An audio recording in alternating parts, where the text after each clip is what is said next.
ষষ্ঠ বিশ্বকাপ খেলা দ্বিতীয় ফুটবলার হিসেবে মাঠে নামছেন ক্রিস্টিয়ানো রোনালদো। বিশ্বকাপ ফুটবলের কে গ্রুপে পর্তুগালের প্রতিপক্ষ কঙ্গো। শুরুটাও হয় দারুণ। ম্যাচের 6 মিনিটে নেভাসের হেড থেকে গোল বলছিল, পুরোপুরি প্রস্তুতি নিয়েই নেমেছে পর্তুগাল। গোলের চেষ্টা চালাচ্ছিলেন রোনালদো, কিন্তু ঠিক মিলছিল না সব হিসেব।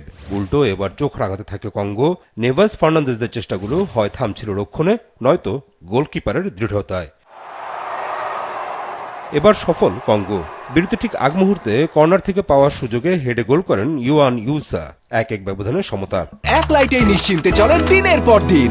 Walton emergency bulb, the best emergency bulb.